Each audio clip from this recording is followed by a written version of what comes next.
for reminding me. What are we doing now? Okay, let's go start. I just give you the slide, so when you are recapping the video, then let's go to the overview. Okay, doesn't matter, then we have probably 20 minutes longer today. So today, Module 2, Part 2, this is what we do. We look at the word please.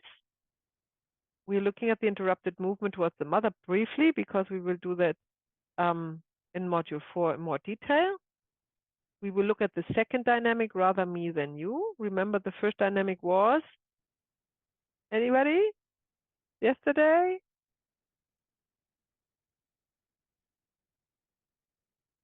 What was the dynamic? What do you mean dynamic? Relationship? We learned 3 dynamics in family systems. Yesterday we had the first dynamic. Sorry? The words, bonding, order, I don't know. No, that's not the dynamic. A healing of yes? No. Finding what meant? No, that's not a dynamic. I don't know. I'm glad we are repeating that. I'm glad we are repeating. The order, the balance, the please. No, that's not a dynamic. Really dynamic. Victim, perpetrator? No. Partner. No, the first dynamic we looked at was atonement for my sin. Oh, atonement. That's right.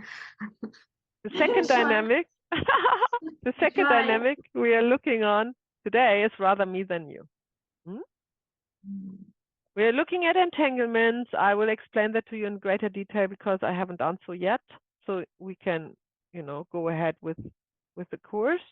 And we are looking at chronic and fatal diseases, and that will be also main focus today, because we will do a family constellation with the disease. I explain to you how to do that, and we will also have a real family constellation demonstration or a full-fledged constellation with the disease today.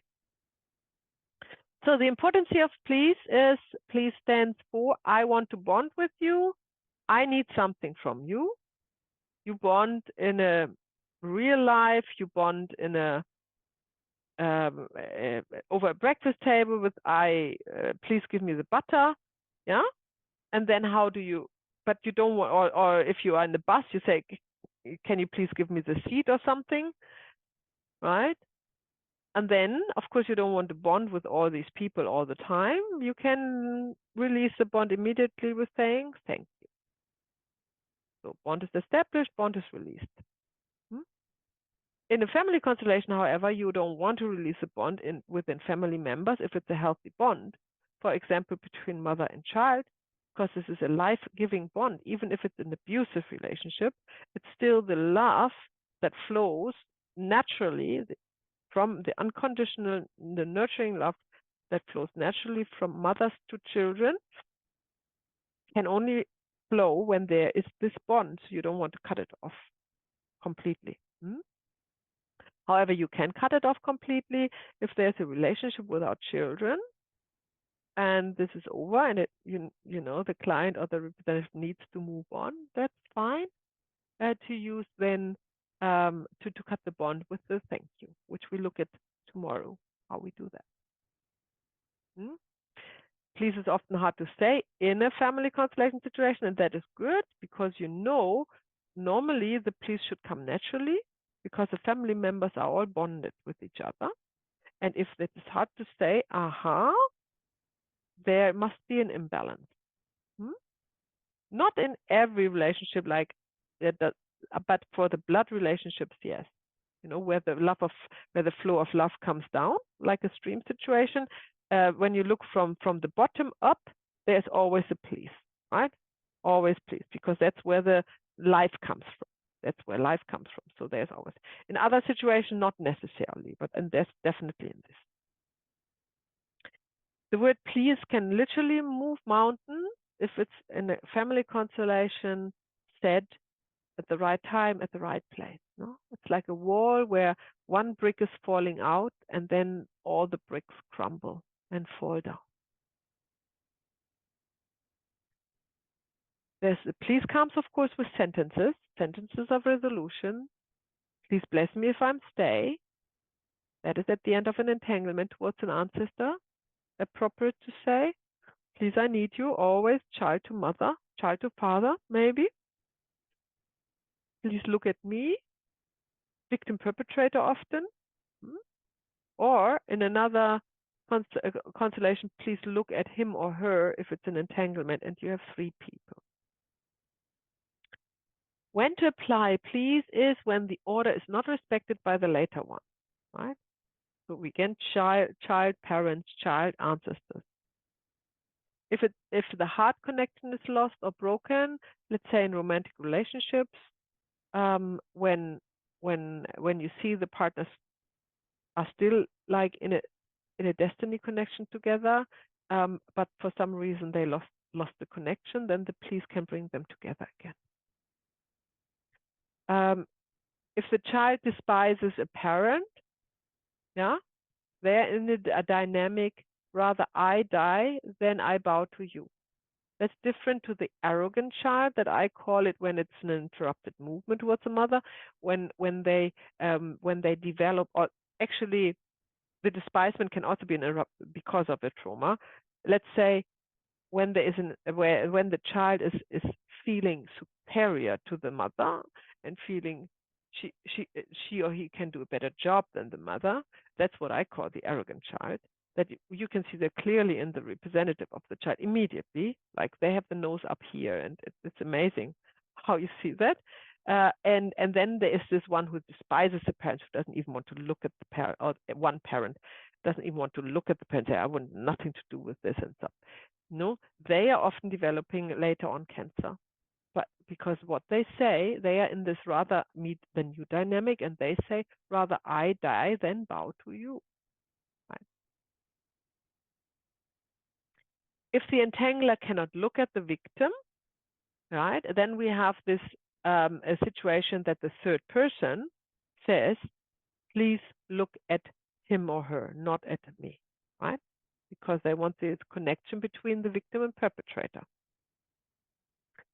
If one cannot say please, use the little sister of please. Very important, because there will be a resistance to say please, which is good. You know you're at the right point. You put your finger into the wound there, and you want them to make them say please. But just if they cannot say it, they cannot say it. You always have to take them where they are. So you have to pick them up and guide them to be able to say please.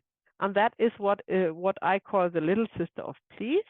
That would be, please give me some time, and then I will come, or something, yeah? Or please give me some space, if space is the issue, not time, yeah? And then I will come. Or please be patient with me when I cannot say that now. So you still sneak in the please, although they say they cannot say please. Right? That's exactly what you want. And interestingly, once they have said the little sister of please, they most often can say the full-fledged please as well. Because it has already, this brick has already taken out or crumbled or fallen out with the little please. And the wall starts to crumble. So it's much easier than to say the please, I need you. So when you let them say, please give me some time, that doesn't mean that they need a set of time in reality, right? The morphogenetic field is working out of time and space. So time is always instant, right? If no version of please is possible, ask them to become small. Go on the knees or bow down, something that kicks them out of their mind that they are the bigger one. It's much easier to say please to somebody when you are smaller than the other, because the neediness is more obvious. If you have in a constellation a representative for a child who is like 2 meters tall, yeah, and the representative of the mother is a little 1.50 meter woman, it is almost impossible for them to say please, looking down, you know? So what you actually suggest, sit on your knees, so they are smaller, maybe hip height, or at the most shoulder height, of the representative of the mother or the father, and then say please. And you will see it goes much easier. There's also, we talk about that later. There's also other ways to get them to admit to their smallness. If one cannot say please, never force it. In family constellation, we never force it. Yeah. That is also like a beginner's mistake. That is all understandable, and you will do that, but you will learn from it. Yeah. Especially in our practice workshops. So when you have in your mind this representative should do something, like say please, and they wouldn't do it, you feel like you have no other, there is no other way, they have to, right? So you repeat, try it again, please, try it again. It won't happen. Forget it. You ask it once, it doesn't happen, done. Yeah? You need to come up with something else. I remember in one of the practice workshops, one of the trainees, it was her first facilitation. In the practice workshop, she wanted somebody to look at somebody else, because in her head, they need to talk to each other, right? And then she said, can you look at them? And he said, no. And then she paused and said, can you look at them now? You get it? And then no, and then try to look at, you will see, and you will do it, and you will see it doesn't work. It just doesn't work. This is why the morphogenetic field is giving the information, and that's done. There is no mind that you can turn around and convince. You know what I mean? Nobody's giving in or something. That's when you know actually that the representatives are connected with the morphogenetic field. Because this is the information they get, and they will stay with it. It will not change unless you find the right word to suggest that they can actually say. So always the expression comes first, and then the movement is the result of the expression. This is why this doesn't work into it, like inwardly. If nobody says something, if they are just thinking it, it really doesn't work. They have to say it. Interestingly. So be always okay with what happens, even if you feel frustrated. Yeah, you are not there to try to make things right. And if you have no other clue what to do, you can always break it up. Always. Because whatever has happened up to this point was enough, apparently. Otherwise it wouldn't have happened. Yeah. So you are always guided by what you do. Always. Yeah. As long as you stick to the rules. As long as you stick to the rules, right? And you don't do your own thing. As long as you are facilitating a constellation in the method of Bert Hellinger, you cannot fail. Yeah? You don't apply the please when something needs to end, obviously, because it would establish a new bond. And that's also a beginner's mistake, to overlook that you actually wanted this, that it looks like that was an unhealthy relationship, like an entanglement, for example, and this comes to an end, and that's exactly what you want. So no other please. And even if the representative feels to want to say a please, you would stop them. This is why the representative would talk to you before, and you don't allow them to talk, because you don't want to jeopardize the movement of the soul. You don't want to disturb them or interrupt them or steer them in another direction all of a sudden. Yeah. So when for some reason the entanglement has been cleared, you see that the energy flows again, and for you this is over, then nobody can say anything anymore. You have to stop that and say, we leave it here. That's it. That's the end. When a child is entangled, this is a special case, so I just mentioned that. When the child is entangled with a former partner of a parent, right? It could look like that is a mother or father relationship. right? Because you not always know whom are the people actually representing, yeah? But the child cannot say please to a former partner because it's an entanglement. You don't want this bond to deepen. You want to cut this bond. Hmm? And therefore, you need to know, is this now mother, father, or a former partner? Yeah. And if you figure out, oh no, this is a former partner, that is not the mother's child, the mother's child, that is an entanglement with the former partner of the father, then you don't allow them to say please. Hmm? So the please always goes, or most cases goes to the parent. And the please is always one, I need you. Because that's true. Of course, the adults are talking, but the soul child is talking through the adult, right? Because we are dealing with early childhood trauma. And there is this need, yeah, to understand what happens in the mother-child or father-child relationship is, let me talk to you about that when I do an interrupted movement. The please is also, I won't survive without you. Because that's on the bottom of the I need you. It's always about survival. Yeah. At the very core, it's always about survival. I need your love, of course. That's also about survival. If we wouldn't love our children, we would just let them starve and die. We wouldn't care. Like the fish, you're a fish keeper. They eat their prey, you know. They're done. They have procreated and then they are food. So they have to get away from their parents to not be eaten. Yeah. That is different in human relationships, of course, or in soul connections, yeah. They need the love of the parents so they will be cared for. Yeah. They need the nourishment, especially from the mother. I need you to nourish me, to not to starve. Yeah. Please, I depend on you. That is also a stubborn child or an arrogant child is really healthy if you get the representative to admit, please, mother, I depend on you. Yeah, because that's exactly what they are denying, this honor and respect and this bond. Please look friendly at me is more something that you would say to an ancestor than to your parents, right? But the ancestors have been parents as well.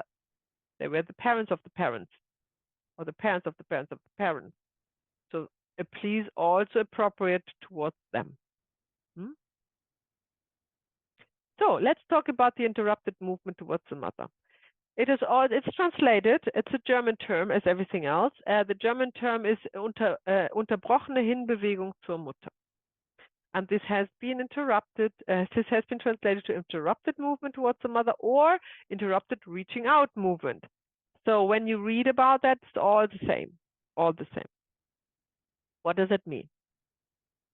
That goes back to the natural instinct of the child to go to the mother for nourishment and protection.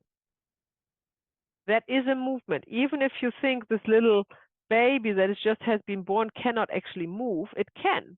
It stretches out, you know. If you would allow, if like in former days, when a birth was a natural thing to do and midwives were not doctors and it all happened within the women who were experienced and knew about children and birth giving, the child would be born through the birth canal and then put on the belly of the mother to rest. Yeah. And they would let the child stretch out towards the breast of the milk, where the milk comes from. So that the baby would stretch itself out towards the direction so it can suck. Yeah. And that is the normal instinct, the movement towards the mother. It will not end until the child is capable to express its demands and needs verbally. So until maybe 3 years around about 3.5 years, there is still this movement towards the mother as an instinct energy. Now this movement is of course life-saving for the baby, can be interrupted through many, many instances. The first one is at the clinic. When you give birth in the clinic, they take the baby away and bath it or do something silly with it before the mother even gets it. First trauma for the baby. And so it continues involuntarily, of course. There can be, a condition in the baby, a condition in the mother, they are separated. Or later on, the mother goes to work and the baby needs the mother and the mother's not there and the baby cries and the mother's not coming, So these are all traumas that are leading to what we call an interrupted movement towards the mother. It's literally interrupted. So the baby is in this movement energetically towards the mother for survival, and it stops there because the mother is not there. And it stops. And this trauma is what we call interrupted movement towards the mother, needs to be overcome by allowing this movement to continue, to come to an end, to come to the nourishment of the mother, from the mother, yeah? And that's what we do in family constellations very, very often. Because as you know now, like everybody in the Westernly world, maybe in the Easternly world, everybody who's not born into an indigenous folk where they carry their baby around until they can run around and do their own thing, yeah, has interrupted movements towards the mother, more or less. So that's a core work, and we have that over and over and over again. Like, 90%, I would just a number, 80% of family constellations are interrupted movements towards the mother. Either for the client or you see it within the ancestors. Right? So we need to be prepared to do that a lot. And it's always the same. The please is the one that's needed to be said, the one word. Because the baby is traumatized, the adult grows up, yeah, but emotionally is still a baby that is in shock that it didn't get towards the mother. And now it has closed off a wall around it to not to be in shock again and doesn't want to try it again. And now you see the child in a family constellation represented by somebody that cannot go towards the mother. But it cannot let go of the mother neither. Right?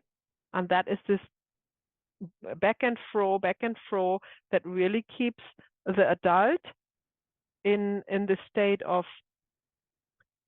more or less subtle suffering. Could be severe suffering, could be subtle, right? The child has to do, now you know, because I explain it so in detail, because I want you to understand that the child has to move physically. The representative of the child has to move physically. That means in a family constellation, when you have a mother who is full of love, the love is normally not the problem. It's always there. Not always, but most often there. Wants to pour it out on the child, and the child is resisting it, yeah, because of this trauma. Then the mother, representative of the mother, wants to rush to the child and hug it and, oh, my baby, I love you, right? That is not healing anything. Nothing. So you have to stop the mother, say, you stay there, don't move. Yeah. The only thing she can say is yes. You can say yes to that child. Yes, I'm here for you. Yes, I love you. But she cannot move. Right? And then the child has to move towards the mother all the way. And it is a long way often for the child to do that. Like every step is another interruption in the movement. Right? And how do we get the child to go, the representative of the child to go over is with the word please. That's all that is needed. But then, of course, it will not come lightly. This is why you need the little sister of please, why you need to make them small, why you need to have in your plumber's toolbox a lot of tools to get them to say please. Once they say please, they move. Now, another beginner's mistake is to totally forget about that and being nervous and so on, yeah? And just remembering they need to move, yeah? So they say then to the representative, go a step forward. And they say, I can't. And then they think, try it, go a step forward, instead of remembering to say, please. Yeah.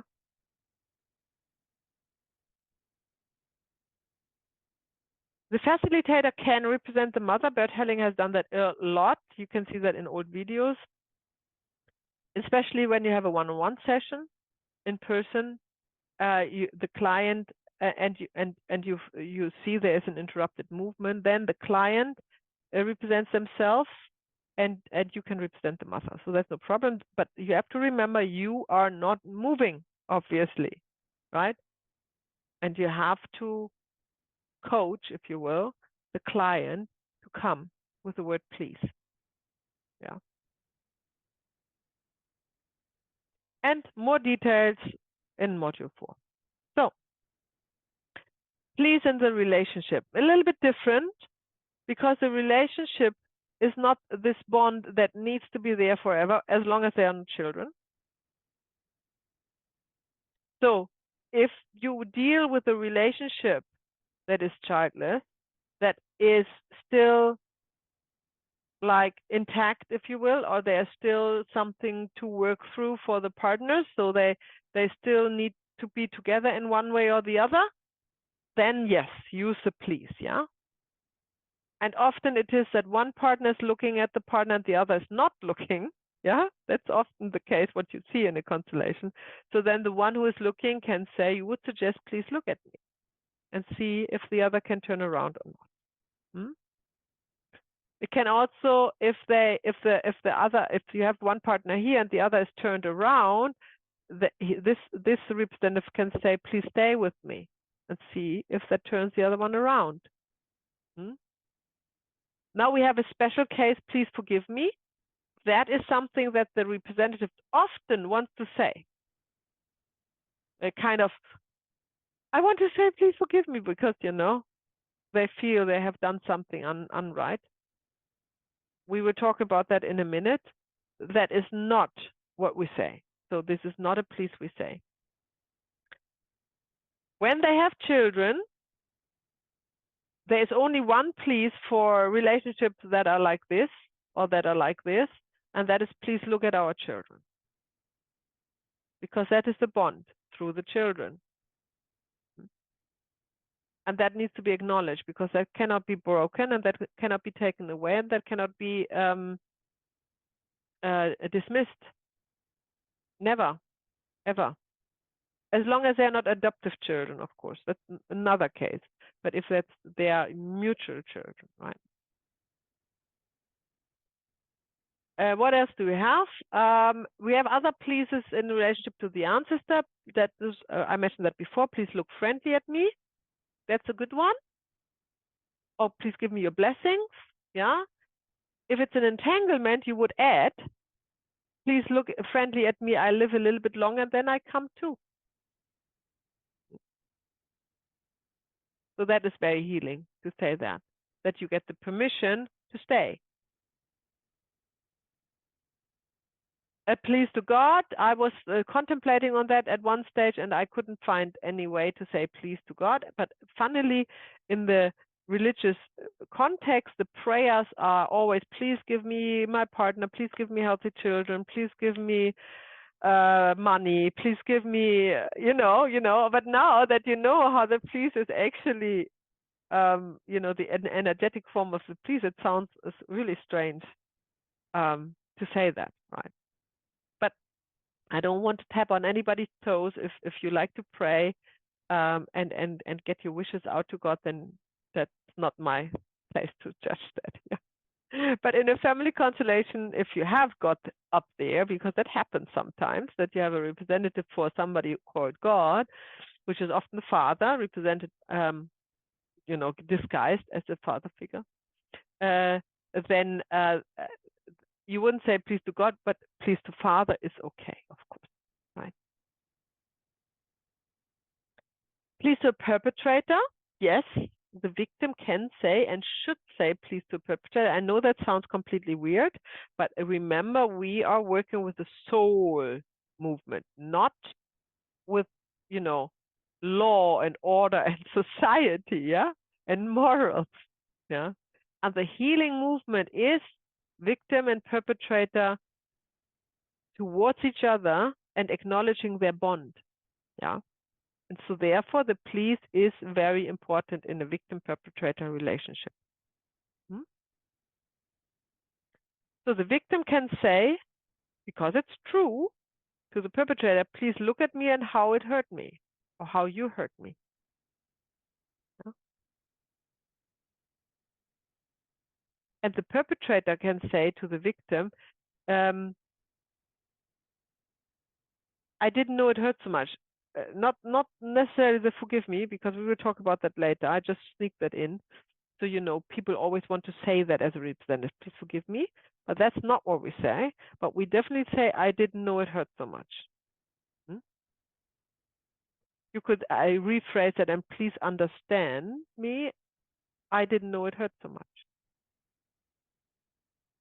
Yeah, because that is indeed often the case. Not always. Some perpetrator energy is like, oh, I really like to hurt her. This kind of psychopathic energy that happens. Then you cannot say that, obviously, but in a normal victim-perpetrator relationship, you will find that that is the truth. Then you have the disadvantage relationship, or disadvantage relationship, giver and receiver, yeah? So the disadvantage giver would say, please accept my contribution, right? Or something like that. That doesn't need to be exactly like, that's also in the context that you see that in. Yes, Kimberly. Can you give an example of a disadvantage giver?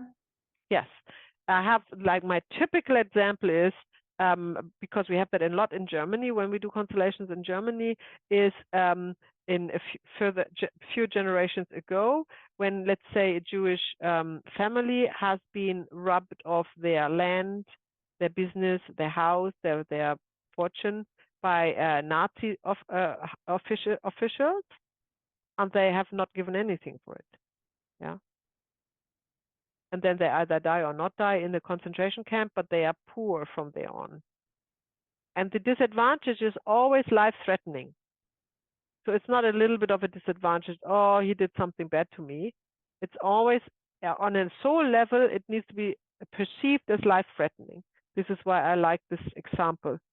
I had another one that was actually from North America when I worked with a client that had to do with indigenous folks. There was an ancestor who apparently took the land away from indigenous tribes, yeah, and also killed them. And apparently, so their souls were still on the land. And that is but the killing would be a victim-perpetrator relationship, but the taking away of the land would be a disadvantage if they wouldn't be dead. And so what would be an advantage giver? There will be the victim. It's the same dynamic as victim perpetrator.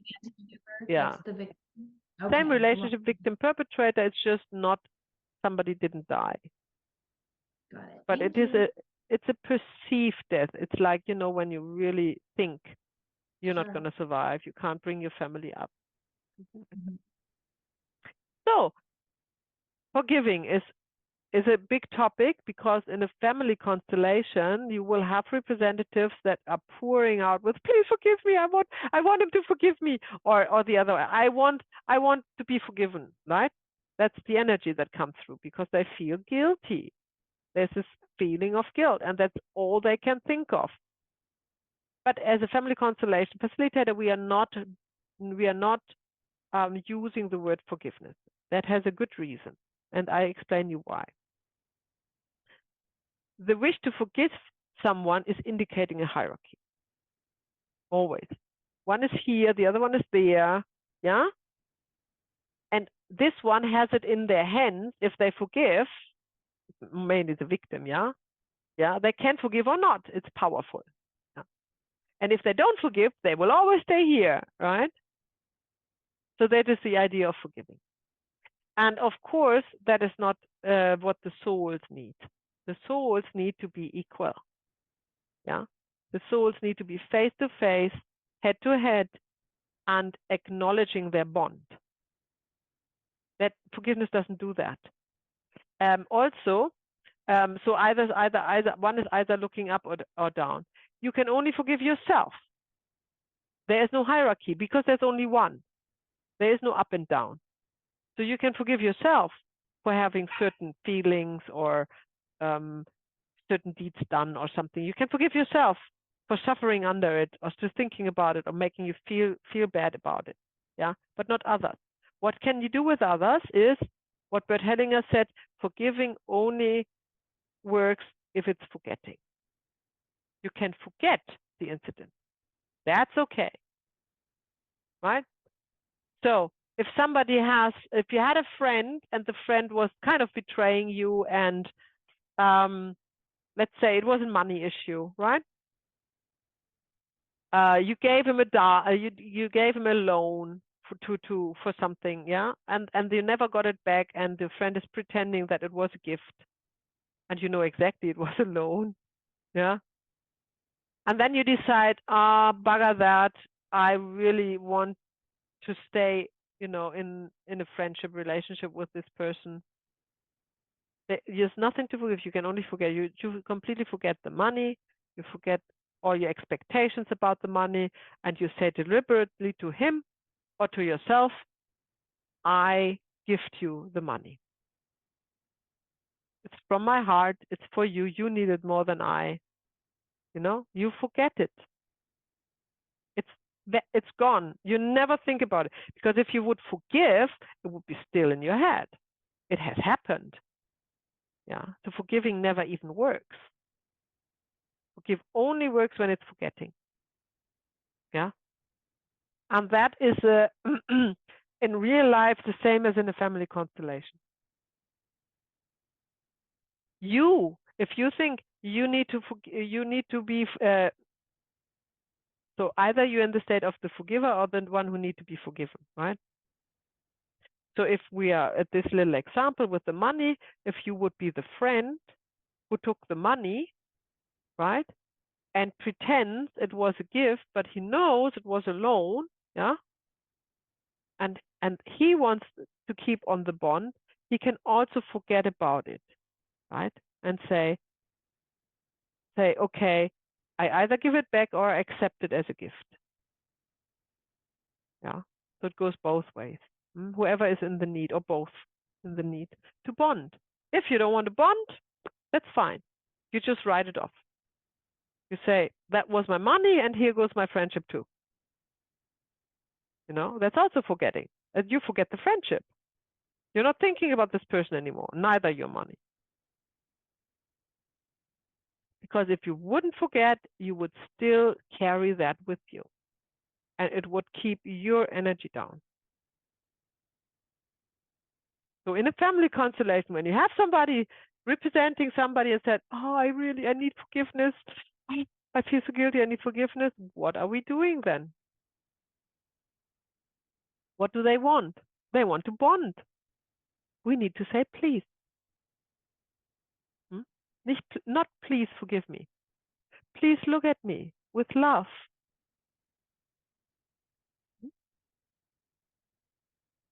That's all. That's all they need.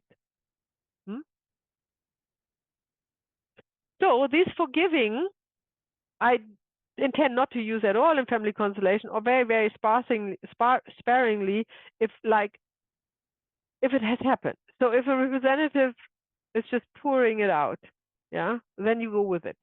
You can't take it back. You just turn it around and use more powerful words. Yeah? Because in fact, this forgiving has no impact on the soul movement. So you're not doing something wrong. It doesn't move souls. They're ignoring it basically. Yeah? Doesn't make anything good. So you can let it slide, but then you go on with your work. Because nothing has happened. Just because it has been said. So let's talk briefly about the I'm sorry or sorry. What is that standing for? Please forgive me, isn't it? So I would like you to tell me, how often do you use the word sorry on a daily basis? Just think about that a moment. I have heard Chana saying it today. Once. Could you say that again, Maya? I have heard you saying it today. Hmm. Once. How often do you say that in your daily? Not, your day? well, it's something I've focused on Uh-huh. with nonviolent communication. So I've been aware of it for Yeah. a while. Okay. But yeah, I might use it a couple times Yeah, during. good. A couple of times during the day. Yeah. Anybody more or less than that? Be honest. Yeah, I would say I've been doing a lot of work with the word sorry. Mm-hmm. It used to be my instant go-to. Like I would bump into something and I'm sorry. Or Mm-hmm. On the way here, my sister, we went to a tea party and I had to break quickly and I said sorry. Uh-huh. Yeah. Uh, Very good. Yeah. I think I used to say it at least, quite honestly, 10 to 12 times a day. Yeah. That's I not unusual. I've started to become more cognizant. I would say it's probably between 2 to 3 times a day now. Yeah. Okay. So how do you feel about, and Kimberly, how often do you use it? Probably way too much, especially like with my kids, because like That's bedtime. bad. That's very bad to use it with the kids. Yeah, we don't want to go to bed. Sorry, it's bedtime. You know what I mean? I'm sure Oh, I say yeah. that Okay. all Right. the time to them. Mhm. Yeah. So we all have to work on that. And this is really important practice. You actually don't need the word sorry at all. Like at all. Not once, not at all. Right? You definitely don't use it in a family constellation. Right? And you don't need to do that in your daily life anyhow, because it brings the energy really down. You are losing the strength of the situation, whatever it was, immediately. You're giving strength away that it can give. Yeah. So Kimberly, when you say to your kids, I'm sorry you have to go to bed, how would you phrase it now when you would make it a thing in your life not to use the word sorry at all? How would you rephrase it? I would probably say something along the lines as, I know you don't want to go to bed and it probably doesn't feel right, but it's time. So hop in there. Let's go. Yeah, exactly. Very good. You got it. Exactly like this. And so when think of your sister just now, how would you rephrase it? I didn't see that car coming. Yeah. I had to brake quickly to keep Mhm. us safe. Yeah. Very good. And Jana, how would you have rephrased when you said, I'm sorry to Kimberly for your brother? How would you have rephrased that if you didn't want to use the word?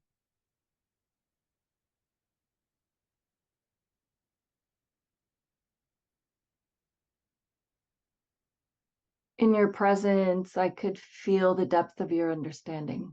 Exactly. I feel your loss. Exactly. Mhm. Yeah. And can you feel how much powerful that is to say that? For me, Yeah, for you when you say yeah, that. yeah, sure. But I didn't feel safe at all. So when I don't feel safe, but yes, I Yeah, definitely feel I the see. difference. Yeah, Right. yeah, That's a very good point. So if you feel vulnerable, you like to make yourself smaller with sorry, right. right? Because I felt Yeah, yes. yeah, Mhm. exactly. So the sorry, not to use a sorry, has two advantages. Yeah, it gives you more strength, and it doesn't, and it pulls you out of this position of being vulnerable. So it's double important to not to use it at all. Make it a thing, 24 hours or 48 hours not to use the word sorry. See what you come up with. That also means that we are observing ourselves, what we're saying, that we then, before we open our mouth and let words out, think about it. So we have this little reactional pause in there between thinking and talking, and that we have to find another way to communicate from a more powerful position. And it is really important that you do that, because if you do that in your life, you will also do that as a facilitator. Yeah. Okay. And you don't want to feel small, vulnerable, or powerless when you're facilitating a workshop. Yeah. So let's imagine you come too late to the workshop. Everybody's there. They all have paid for 8 hours, and now you are, that's 7 hours 50 left now, you know, and you feel this tension in the room. What do you say?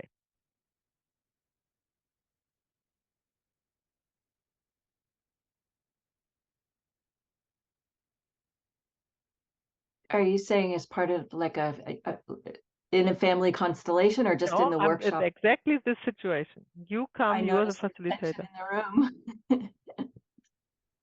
So you say, oh, I feel the tension in the room. That's very good. Acknowledging what is. Well, bravo, well done. Yeah, and then anything else, or is it that? And then you sit down and you start. That's good. You can do that. But is everybody happy with that? No. What else could you say, Suman? I was saying it feels like there needs to be like a follow through after what Shana just said, like acknowledgement. What But would you say? I'm noticing that there's some tension in the room. Mm-hmm. And then there's a part of me that's like, what do I say now? Exactly. Yeah. And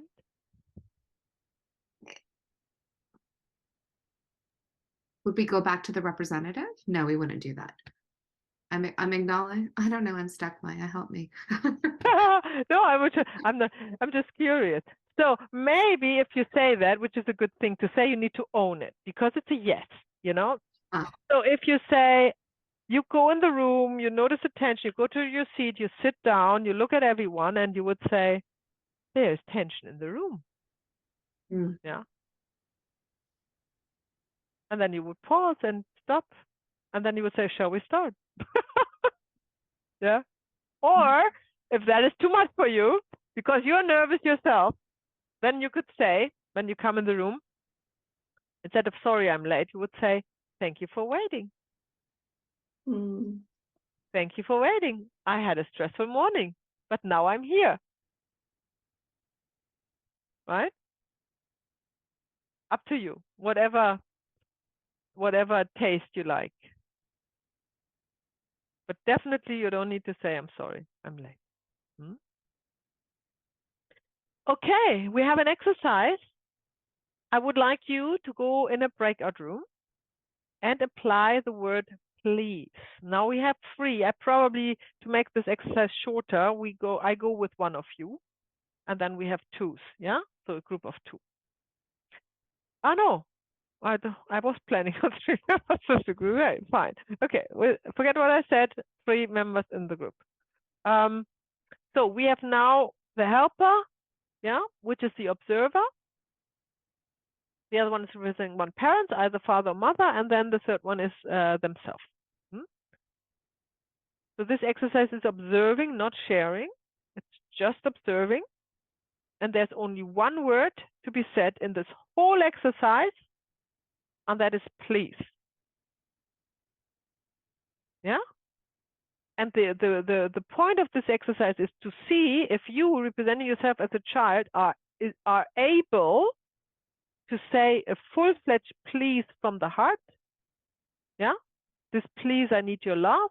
Or if not, if you be able to say the little sister of please, yeah, please give me some time. for example. Yeah, that's your observation. And the observer, the helper, is observing both parent and child and finds out whether you can feel the moment when it's right to suggest to the child to say please. So it's not immediately, you're observing first, and then the helper is asking the representative of the child to say please to the parent.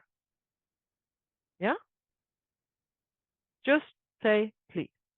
And then you observe if they can say it wholeheartedly, if there is a pause, if there's a faltering, there's a little bit of a distance.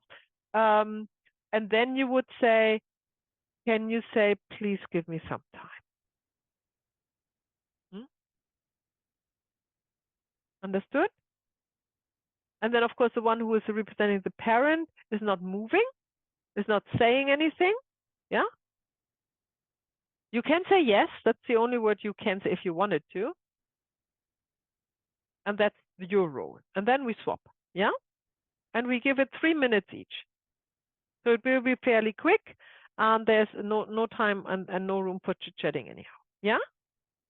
All good? Okay.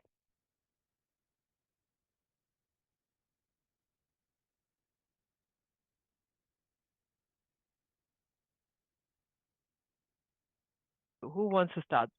Suman, you ready? Yeah, very interesting. I felt like it was almost like a carryover from yesterday, which is why I wanted Shauna to represent my mom again. It was interesting that there was no space to say please. And I also didn't know how to say it. That was my experience of Very good.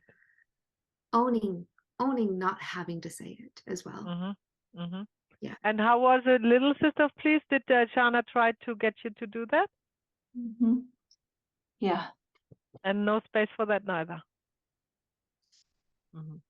I thought you said it. You said it though. Did it not feel right to you? Sumin? It didn't resonate. Yeah, it didn't. That's why Yeah. I like the difference between owning it and saying it just to say it, and recognizing that within myself.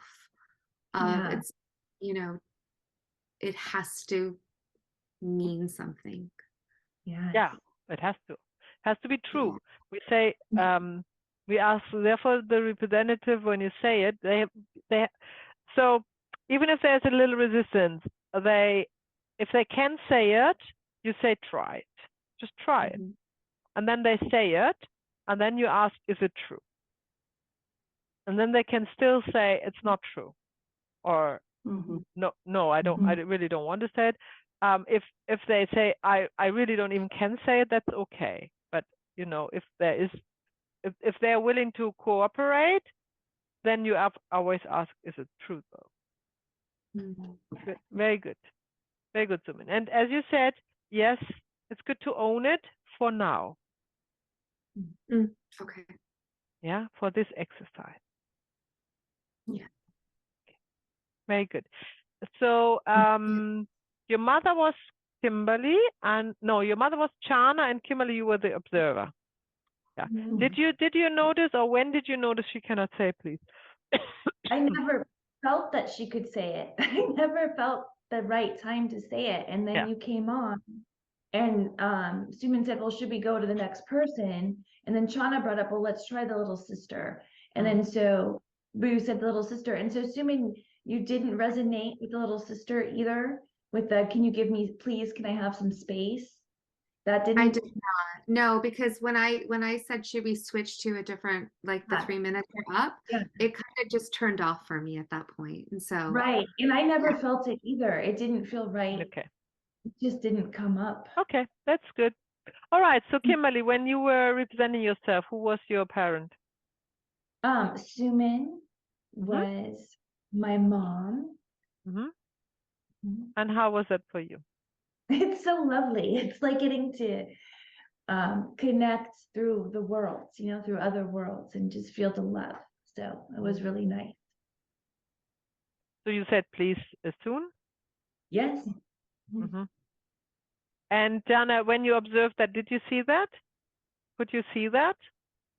Yes, I felt like I felt it pretty quick. But I don't think we went the whole minute and a half even. So, Very good. it Very felt good. right. And the mother, Suman, how does that feel? Yeah, I was within, I think, 45 seconds. It was very present for me. So Okay. yes. Very good. Very good. Thank you. And then Jana, you were representing yourself. Who was your mother? Kimberly was my mother. Mm-hmm. And I did say please, and Kimberly, as my mom, did not respond with a yes. Mm-hmm. How was this for you to say please? It Was it felt quite easy? natural. It was easy to say, but I noticed when I said yes, and then when Suman said yes, it was the yes that was so powerful. It was just as powerful. As a mother. So the absence of the yes was, interesting. There's no feedback of any sort. Very good. So, Kimberly, what did you feel as a mother? I felt it was nice to hear. I liked hearing it, but I didn't feel a yes. I felt it was nice to hear. It felt nice to hear. Yes. Very good. So this is hinting at an interrupted movement in your mother, Jana. That looks like your mother has an interrupted movement towards her mother, your grandmother. Oh, her mother died very young. Yes. There you go. How old was she? Well, her mother, she had a stroke when she was born during the birth. Yeah. And then she died as a child, in that she never became adult again 7 years later. Yeah. Here you got it. Yeah, I wouldn't have expected a yes. It just would have been nice, but that would be, it would be normal not to get a yes. Yeah. Well, you don't need to be satisfied with this because the interrupted movement in another generation is certainly rippling down. And it's certainly rippling down to your children as well. Oh, yeah. I mean, I just almost didn't make it through my second birth. So it took me years to just get on my feet. Yeah. So here's something you can definitely work on. I have, which is great, even in the family constellation, but there's still more. Yeah, that's always the way. So that's also good to talk about that here or whenever, is that there is, because it's such an amazing method which can give so instant results, there is sometimes this expectation as if a family constellation is a wonder pill, like a one pill fix it all. That's of course not what it is, right? It's a way, it's a journey.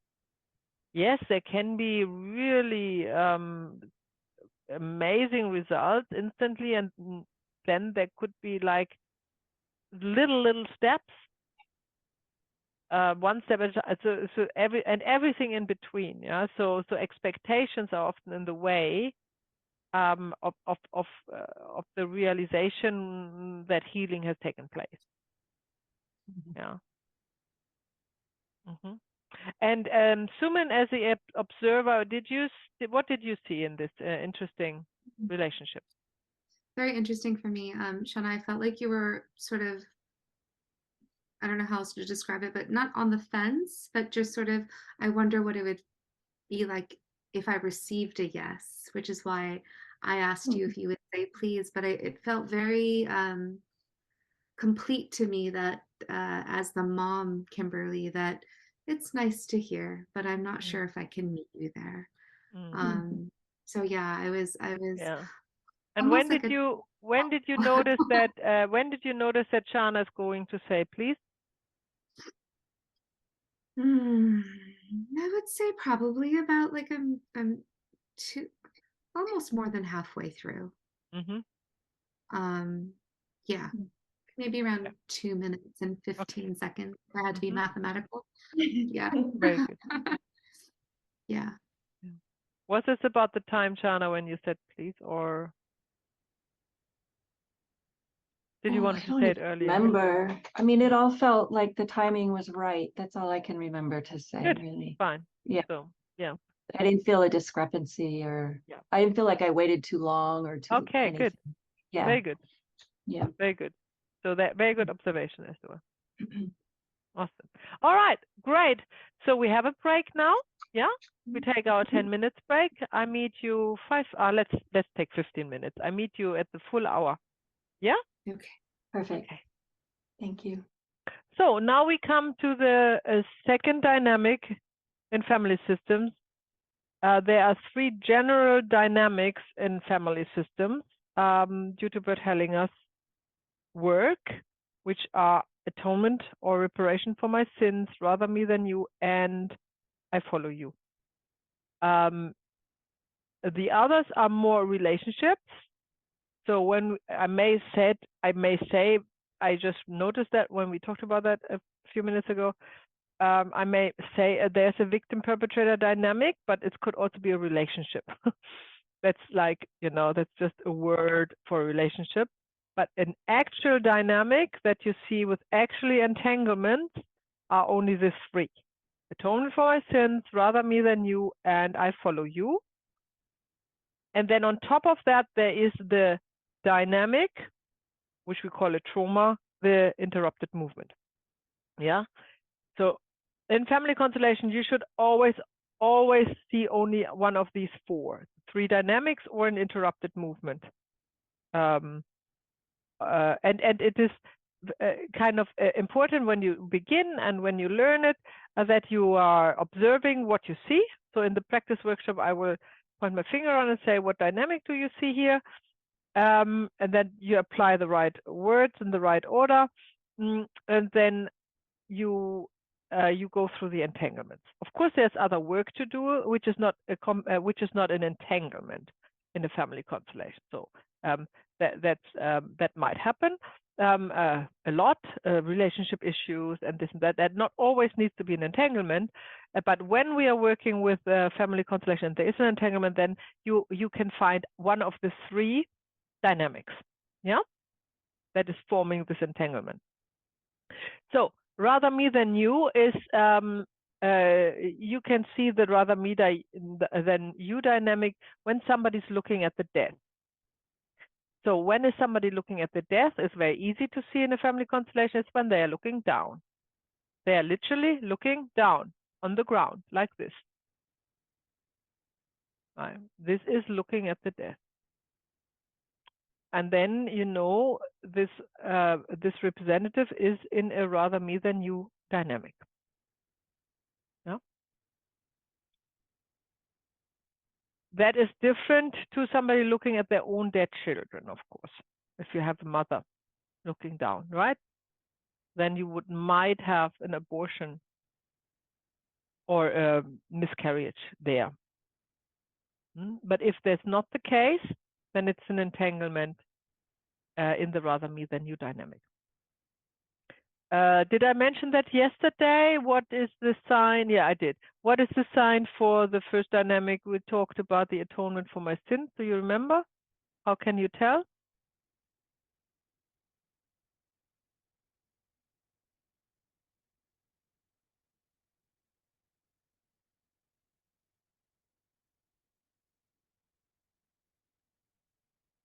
How can you tell that it's a atonement for my sin or reparation for my sin dynamic? What is the representative doing?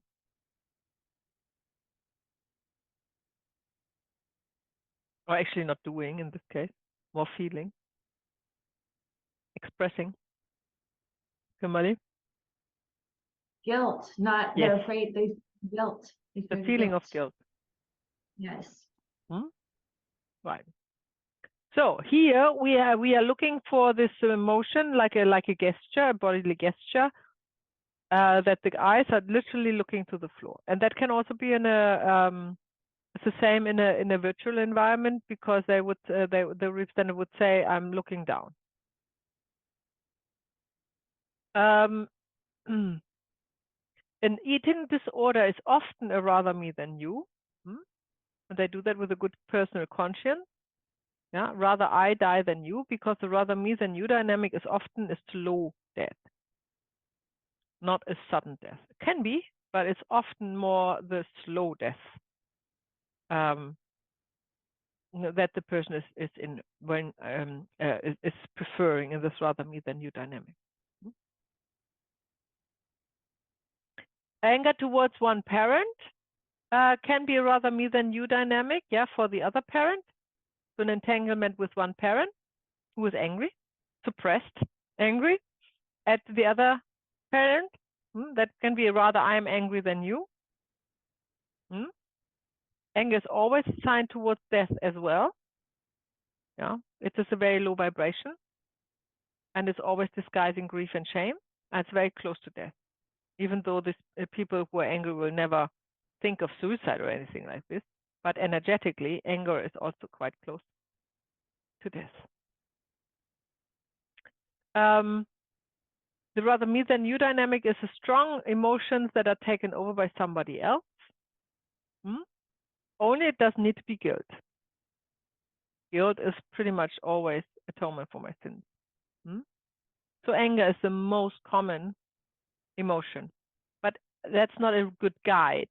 So the looking down, looking at the death is a better guide than anger issues.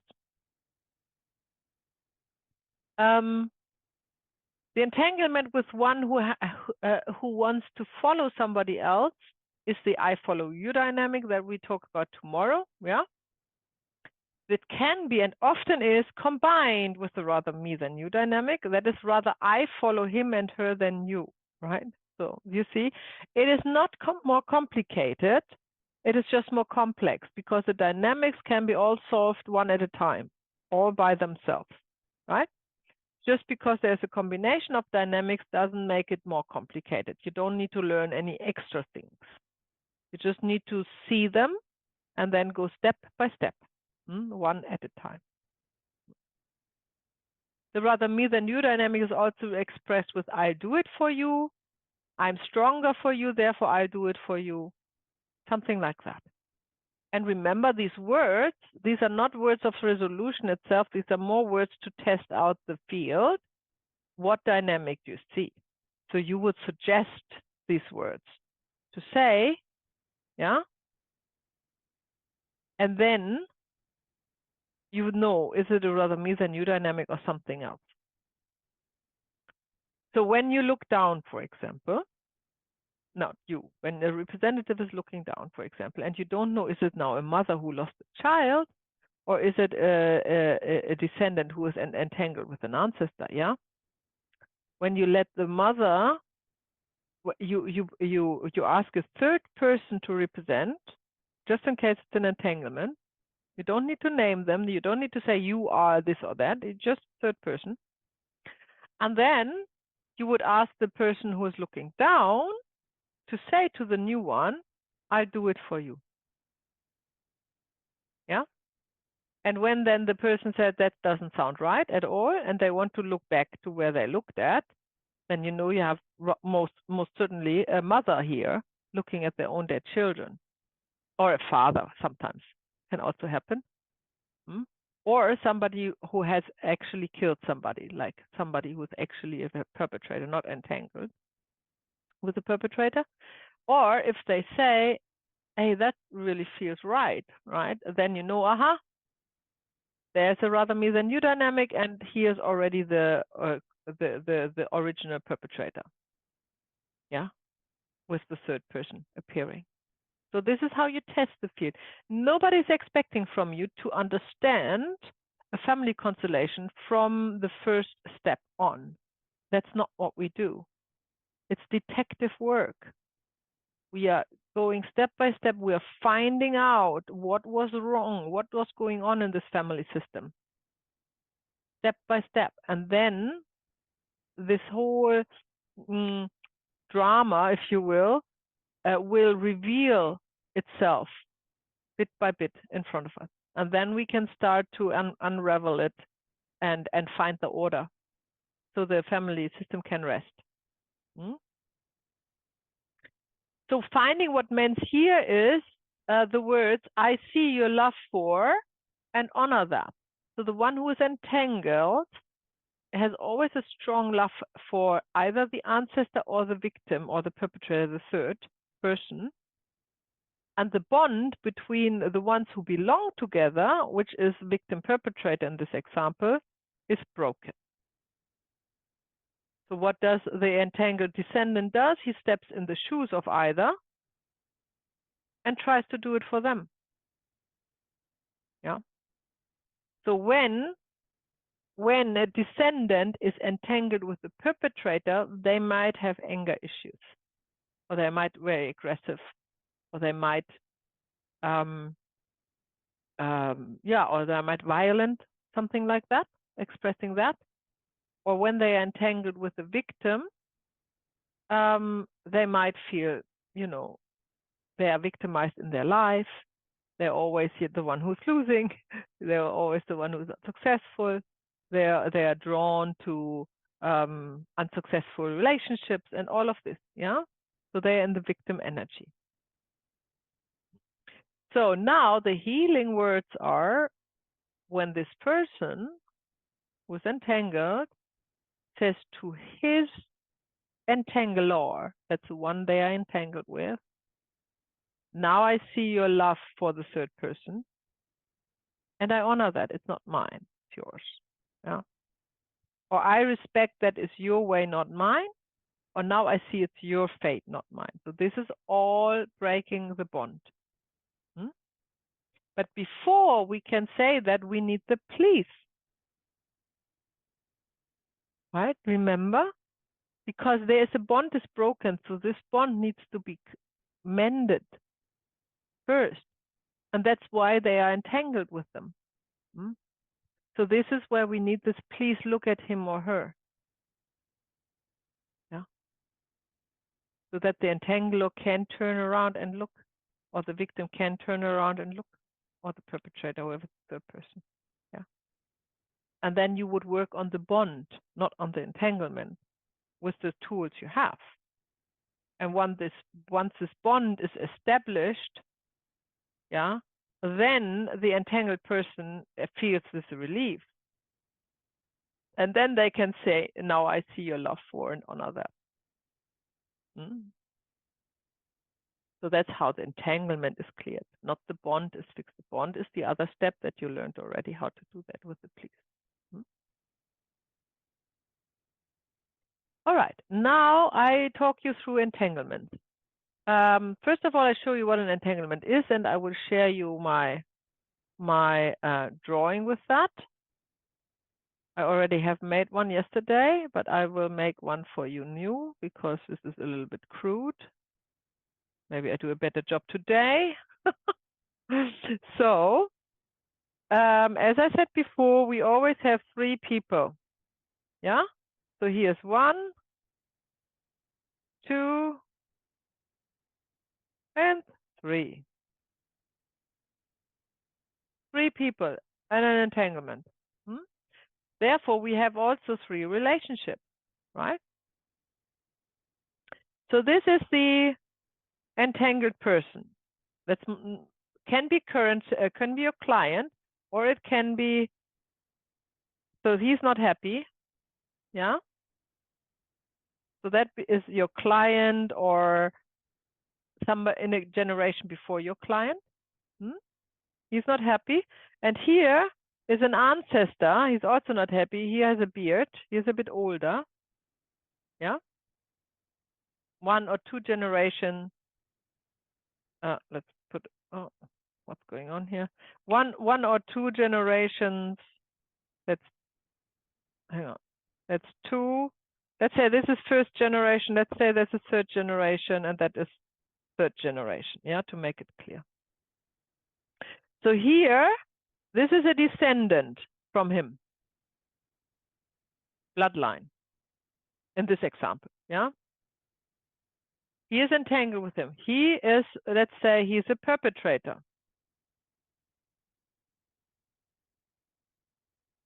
Yeah. He has done something to him, who's also not happy. Yeah. But he is looking, the perpetrator is looking away. He cannot acknowledge the bond to the victim. So what does this first generation does is they are looking at the victim. That is looking at the death. They are looking down. So in a family constellation setting, you would place the third person in front of their eyes, where they are looking at, right down there. And that is when you have to test: is this now a child lost, or is it an entanglement? With the words I mentioned before. Yeah. And then when you figured out, oh, it's an entanglement, then the third person, hang on, what am I saying here? That is the perpetrator in our example comes into play. So you call the third person in. Now here is this strong love bond. This is interrupted. This is missing. This bond is missing. So therefore, our first person is looking at the victim down, who's dead, obviously, so looking down. With love. They sometimes lie with them. They want to lie down with them. It's not that they love them, they feel the love to the perpetrator. And because they are entangled, they are expressing the love the perpetrator cannot express towards the victim themselves. And that is how it looks. And that is in other dynamics the same. You always need 3 for an entanglement. And and of course, the client is not always entangled with the victim, can also be entangled with the perpetrator. It's just, you just exchange the roles here. Can also be. Yeah. But most often they are actually entangled with the victim because they're looking at the death and the rather me than you dynamic. Right? Okay, so we are applying here the healing words. First of all, this love needs to be acknowledged. Yeah? This is when I do it for you, out of love. When the perpetrator, who is an ancestor, normally doesn't want that. It doesn't want the descendant to suffer for him on a soul level.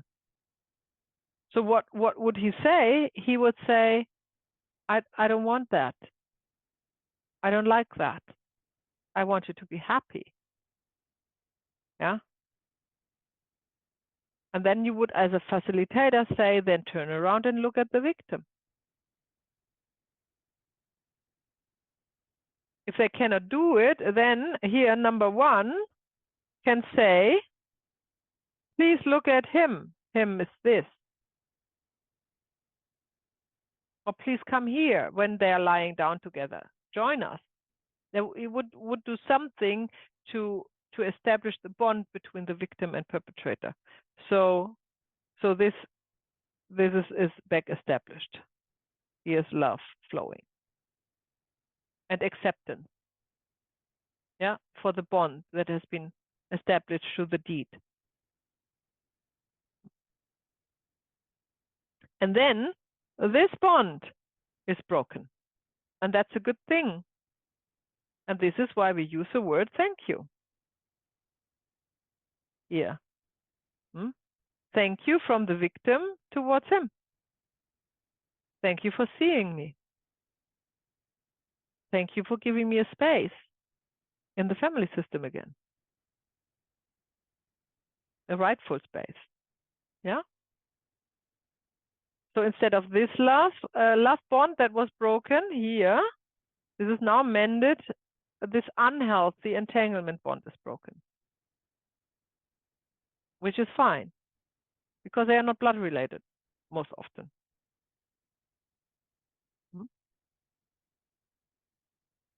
And then in the end of a constellation, here our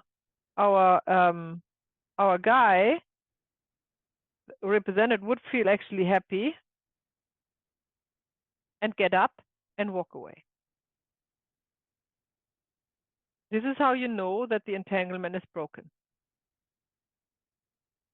or healed. Let's put it that way. Yeah. This is a very simple fact of a dynamic that might seems to be daunting at first when you see it in the family constellation virtual events, because it's all virtual, and you need to practice to actually see them in a room. It's much easier, of course, with people in the room, right? But because we are practicing here on Zoom, it's just a little bit much more not obvious, but it will be when you work with friends and families in person, then it will be much more obvious, the movement. Okay, is there any questions before? And now you also know why my mother thought I should be an artist, not a lawyer. Is there anything else? Good. So we go back to our slides.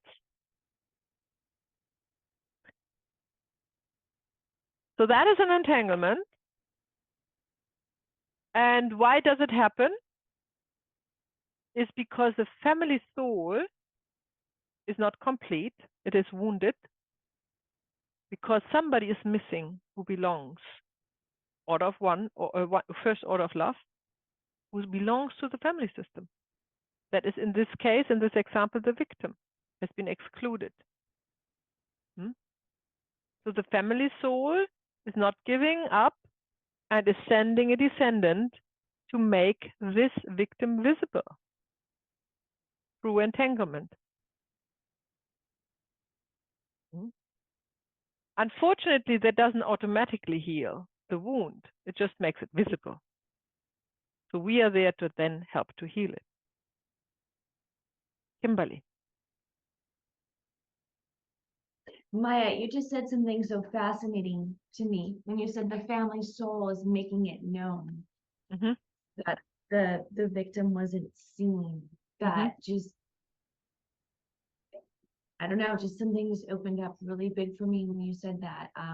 So family system, it presents, it shows us, if that's all it's doing, is it's just trying to point us to the trauma, to heal it, Exactly. to remove blocks.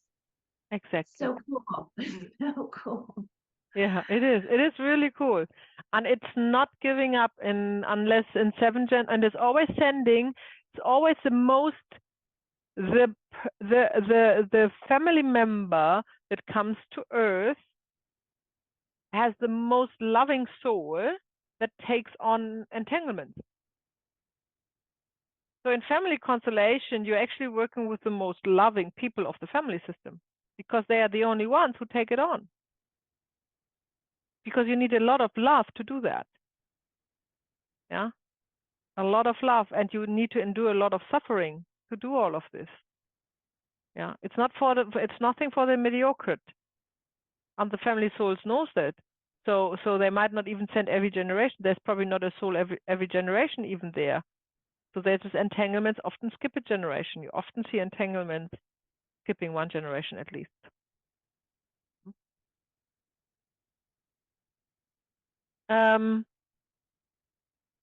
So the signs of an entanglement are one person is missing. Let's put it that way. How do you know one person is missing? Because you tested with the sentences. And then you know, there must be somebody missing. But if you know an entanglement has 3 and there are only 2, then you know one is missing. It's as easy as that.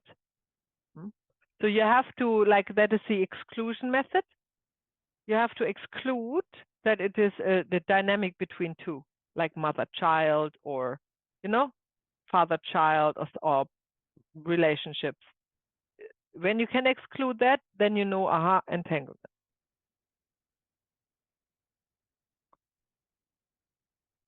The entanglement is showing through looking down on the death, looking from a distance, sometimes, towards somebody,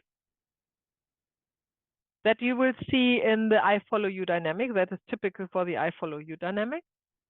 Tomorrow. Feels drawn to someone. If there's nobody representing, drawn to the floor, wants to lie down. For example, not only looking down, wants to actually lie down. Some representatives are like slipping through onto the floor as if they have no legs as soon as they are asked to represent. Yeah, that is all a sign for entanglements. Wants to lay down with victims, that's a sign for an entanglement. Yeah.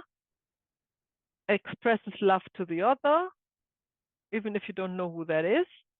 Could be either the ancestor or the victim in our example.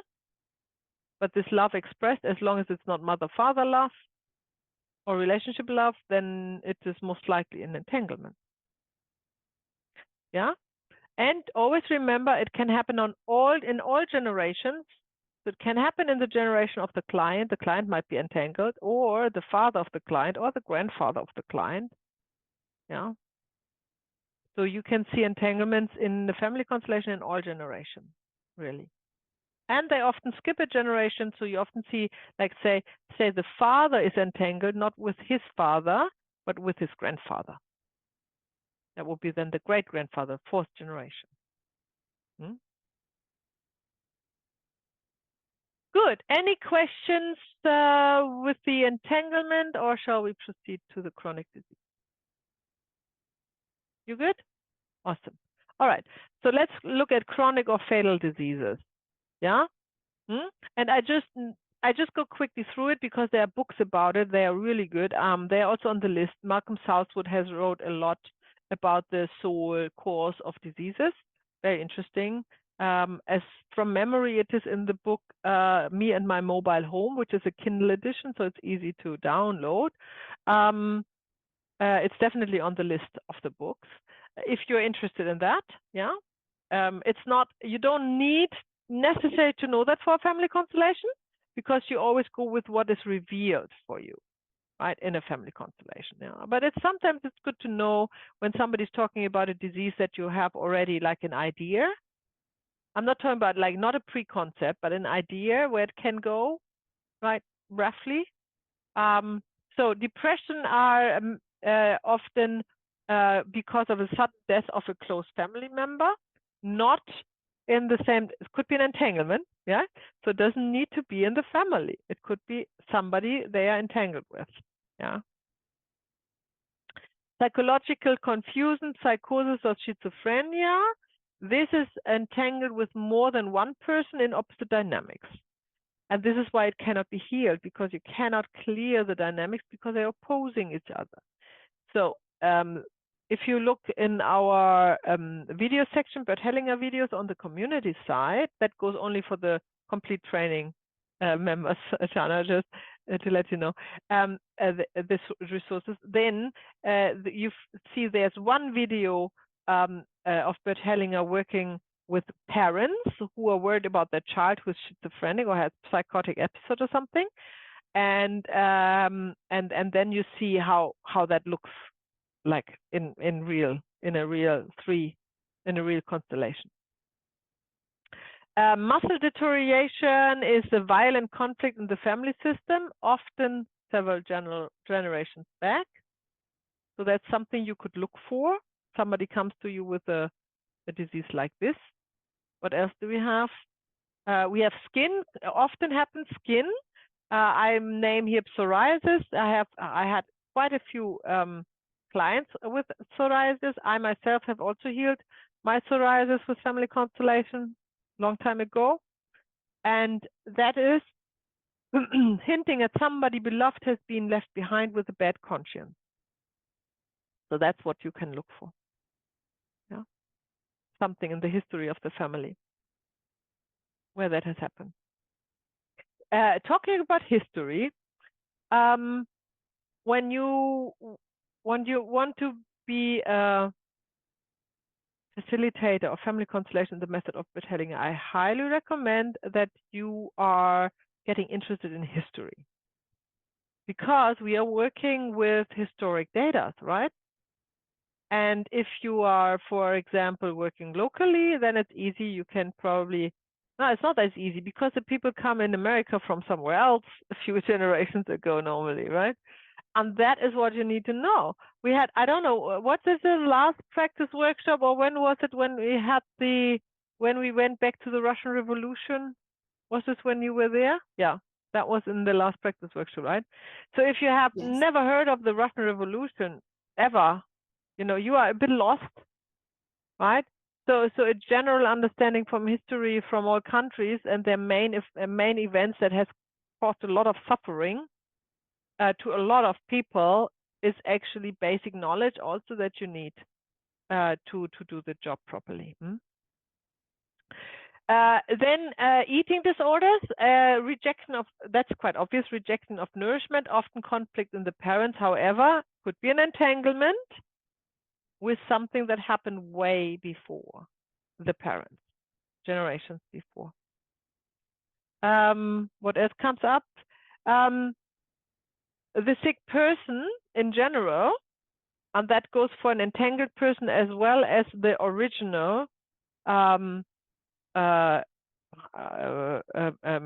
original family member who was in this situation. Yeah, the sick person does not acknowledge something like this. Is every disease is every single disease or illness is not acknowledging something that needs to be acknowledged, if you think of it on a soul level, right? And so it can either be another person that's not acknowledged, and that is not consciously, of course, it's completely subconsciously. The sick person wouldn't know any of these things. Yeah, a guilt is often not acknowledged, and that could be their own guilt, feeling of guilt, or an entanglement atonement for somebody else's sin. Yeah, a boundary is often not acknowledged when somebody gets a chronic or fatal disease. Their own body or somebody else's body.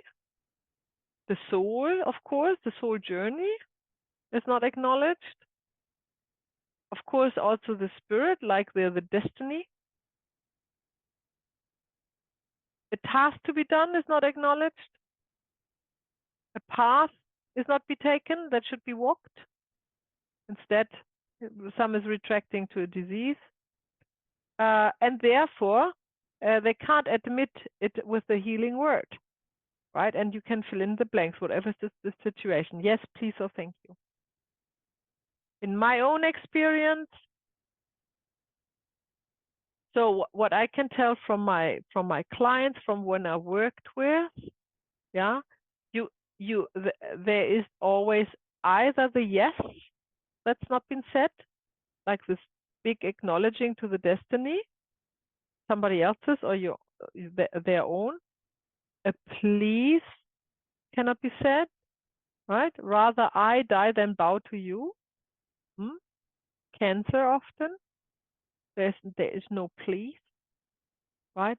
And sometimes, but not that often, the thank you is not said when it had to be said. But more often, you're looking at a missing yes or missing please when you look at facilitating a disease. So all three dynamics we will talk about in this module, atonement for my sins, rather me than you and I follow you, can lead to the death or the wish death, of course, of somebody completely innocent, right? Completely innocent, just sent by the family soul to make things happen, make things move. Atonement for one's own actions or personal guilt of a family system member one is entanglement. That's one. Yeah. I follow you into the death. Yeah. I had the experience that before I even did family constellation, very young in age, I went into partnership as a young lawyer with a 40-year-old lawyer in Germany. He had 4 children, 4 young boys. And in the first year we worked together, he died in a car accident. And he left behind 4 young boys and his widow, of course. And then, you know, I lost sight of them over the course of the years. And then I heard 18 years, not 18, 16, 14, 13 years later, I heard that the eldest son turned 18 and died in a car accident. So it was, and that was even more devastating for the wife to lose the oldest son as the husband even. Yeah. So that was a clear dynamic. I follow you. The I follow you is often not skipping generations. It's often just going with from generation to generation to generation. Yeah. And of course, we don't know why the father went into the death, but that was the dynamic that you could clearly see. Rather I die than you know, our dynamic, or and to work with clients close to death due to a fatal disease means not that you can raise them from the deathbed, right? Don't get that wrong. That's not the job. Yeah. The job is to make them understand why they go this path, make peace with them, and relieve this dynamic from the children and the grandchildren, the descendants. So the family soul doesn't need to send somebody else again. Yeah. So that is the job then done.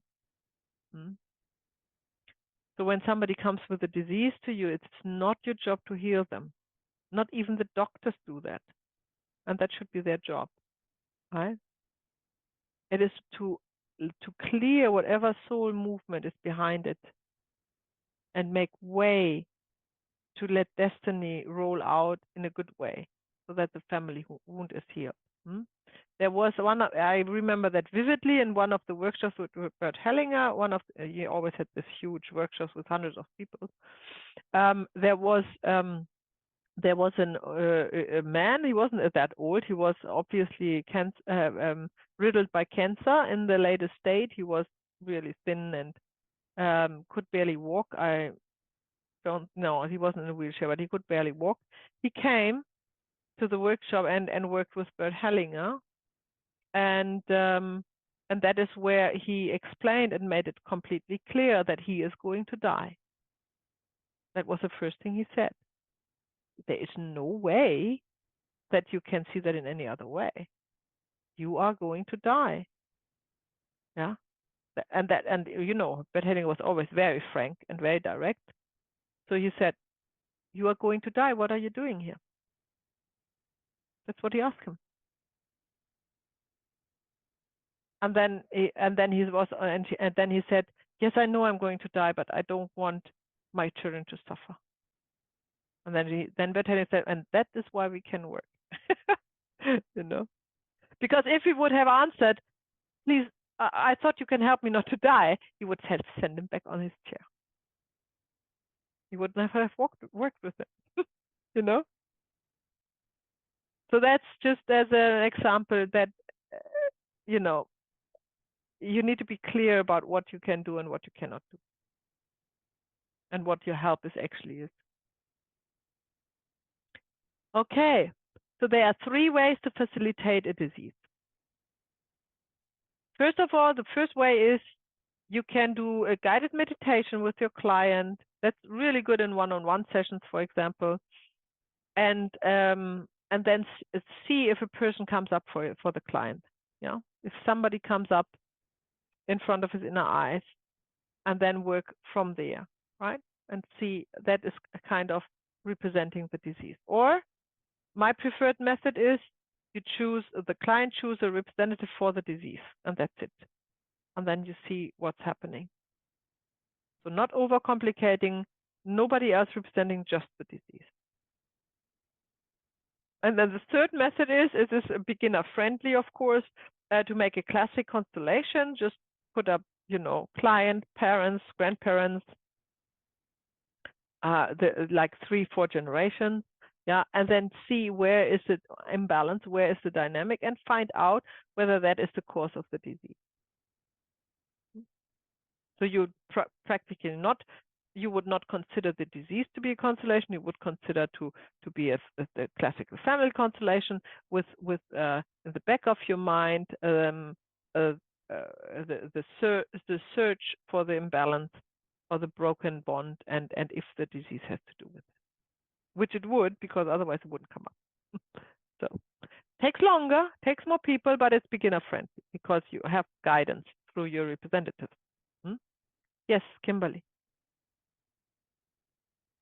If you were to choose a representative for the disease, what other representatives would you also choose to go along with that? Would you choose none. Just the disease by itself? To start with, You yeah. would never add any other No. to it. Okay. Yeah. To give it the this is why the disease is there to show something, right? We all agree on that. The disease is not random. It is there for a reason. And you give the disease room to express itself. Because this is what is not given. Everybody wants to get rid of it. Yeah. Nobody wants to look at it. Everybody wants to get rid of it sooner than better. Yeah. Okay. We do a demonstration. We have 20 minutes. So let me stop sharing. And we have 20 minutes to do that. And that should be more than enough. So, who of you is suffering from a disease or illness? Something doesn't need to be life-threatening, but something that is really bothering you. Anything? Nothing. Good. I'm glad you have also healthy. No, Suman? I have a thyroid issue. Okay. What is the issue? It's hypo, and so it's my thyroid issue. Low energy, weight imbalance, memory, sometimes dips into a little bit of depression. Yeah. Okay. Hormone imbalance, if you will. Are you taking medication? I am. Right. Since when? 2011. Oh, that's a while. Is this kind of medication where the doctors tell you can never live without? Yes. And I started in 2011. It's now 2023. Historically, what I've learned is that your dosage goes up every 2 years, every year or so. I've stayed at 50 milligrams the entire time. And so that's a very interesting thing for me as well. It's like pretty much the lowest dose. So since you've been on this medication for so long, you don't actually know how you feel without it, right? Correct. Okay, well, we take that, of course. Why not? So Suman choose Kimberly or Chana to represent the thyroid. I'll choose Kimberly. Okay.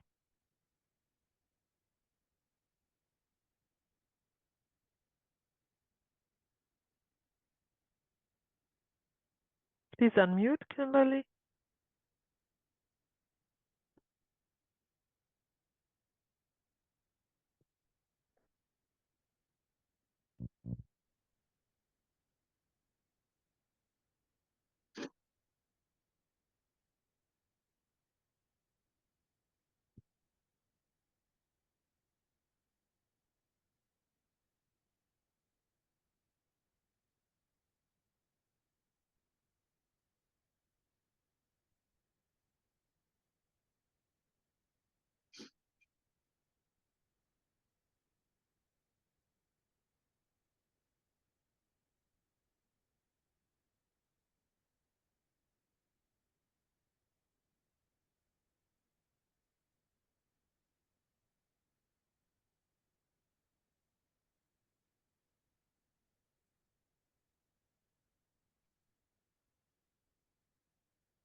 Are you looking at Suman, Kimberly?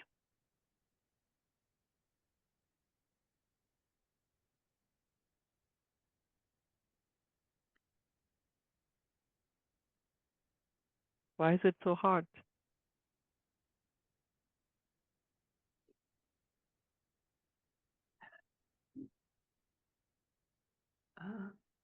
I feel sad Mm-hmm. and stuck. Right.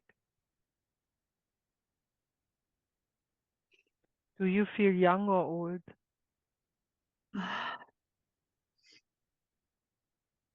I I don't feel an age. Mm-hmm.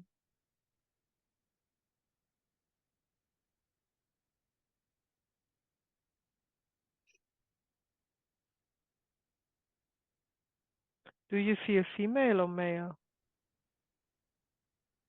Female.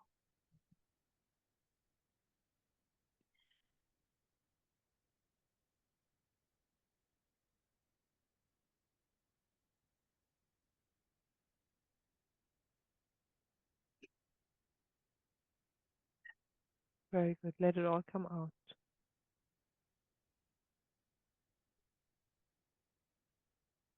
Would you like to say something to Suman? Either please, thank you, or yes? Nothing?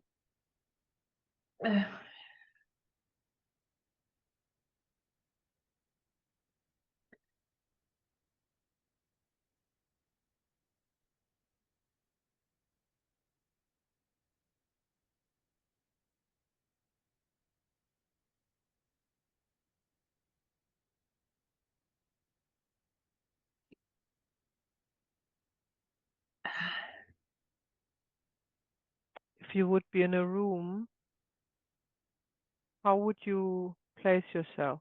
Would you stand, kneel, lie down, crawl up?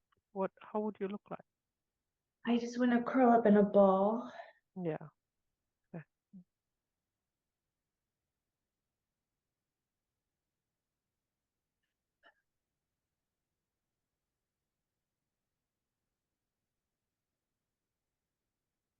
Do you have an abortion, Suman, or anybody else in your family? I have had one. Yeah. When was that?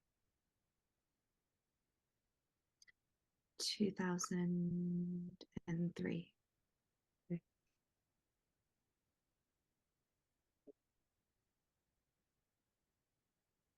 I feel that. Yeah.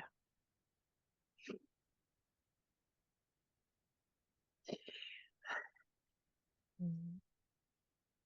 Very good. Let it all come out. All this grief,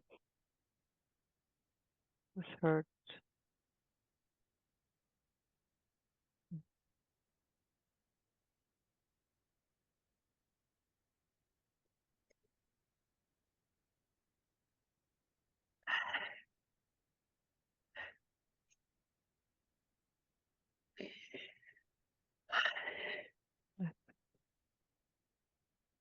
Kimberly, say to Suman, I wanted to live.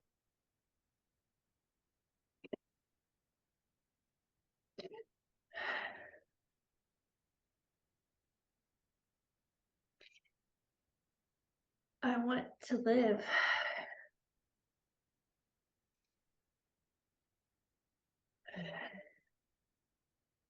I wanted you to be my mother.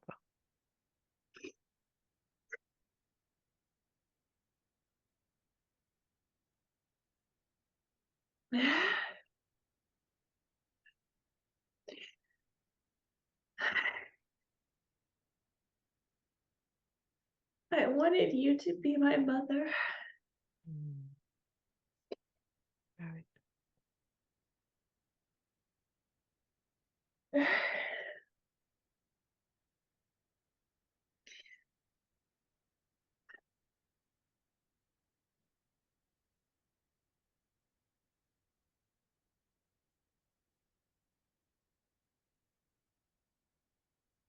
Right.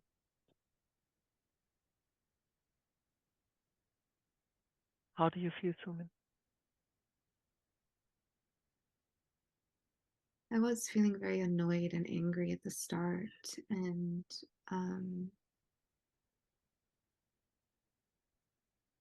now I'm just receiving it.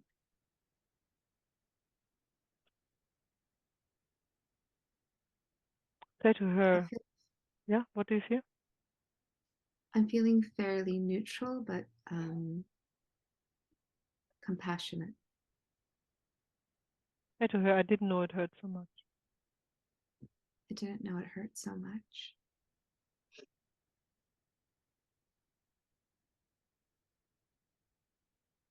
Is that true?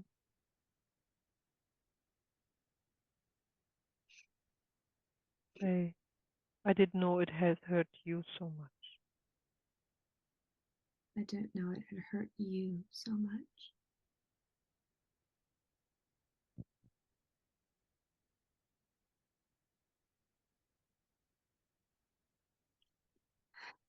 That I took your life. That I took your life.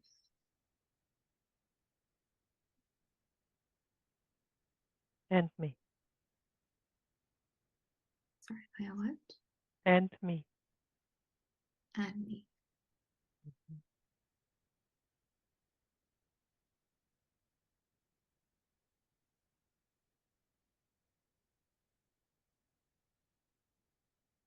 But now I see you.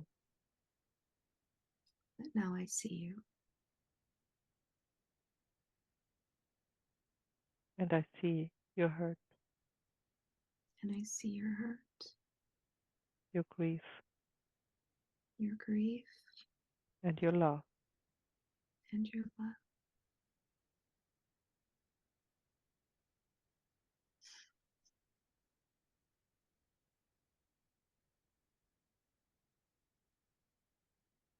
Mm.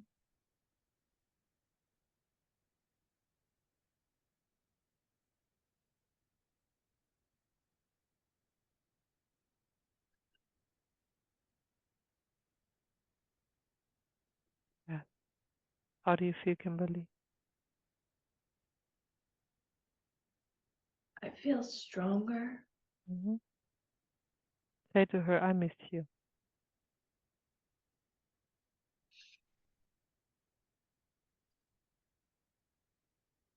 I miss you. Mm-hmm. Mm-hmm.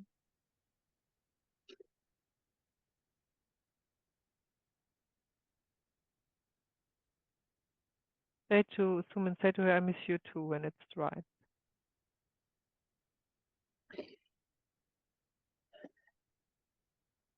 Or just when it feels right, Sumin. Try it, and then you know.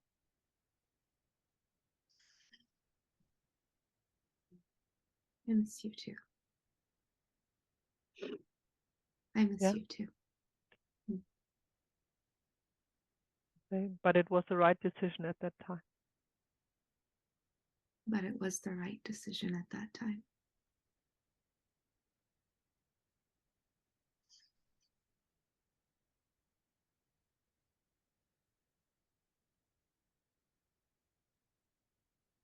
But you will always be my child. Mm. And you will always be my child. And I will always be your mother. And I will always be your mother. Regardless how short the time was we had together. Regardless how short the time was that we had together. My love will always stay. My love will always stay.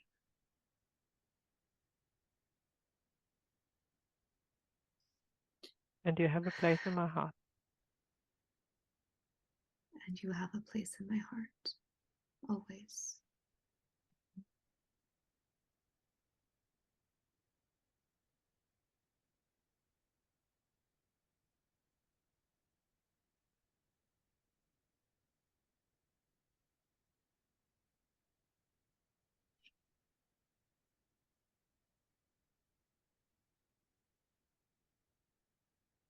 How's that for you, Kimberly? I want to be with her. Yeah. Give her a big hug. Do you have a pillow there? I can get it. Yeah, get a pillow. Do you have a pillow, Suman? I get Yeah, my pillow. get Oh one. no. Give me Yeah. 1 second. Yeah.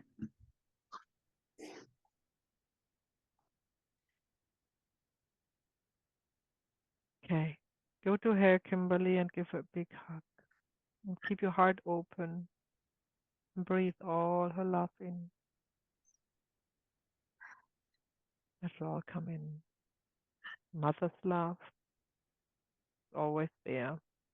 She cannot hold it back, whatever she does. The natural flow of nourishing love that was meant for you. And now you receive it.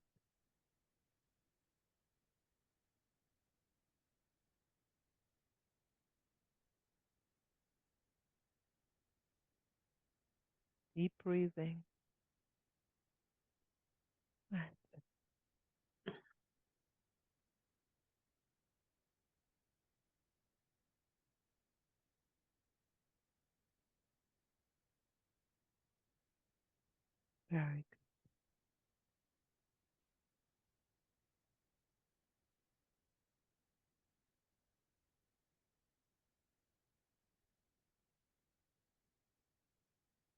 Very good.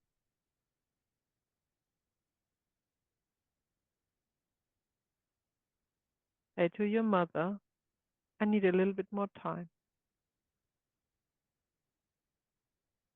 I'm sorry, Maya, will you say it again? Say to your mother, please stay with me. I need a little bit more time. Please stay with me. I need a little bit more time To accept my destiny. to accept my destiny.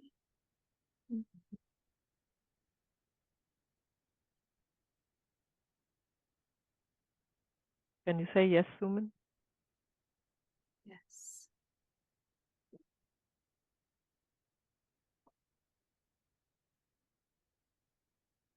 Very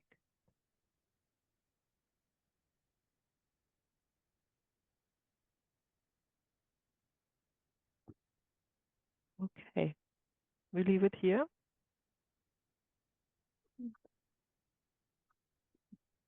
Thank you, Kimberly. Thank you, Kimberly. Thank you. Thank you, Maya. Yes. So we don't need to many words here. That was quite self-explanatory. As you can see, it is often completely enough just to have one representative for the disease. Yeah. And if you wonder how I came to the conclusion that someone had an abortion and that was an abortion child, it looked instantaneously to me, but that's my experience, of course. But then I also, to demonstrate it to you, I asked this question.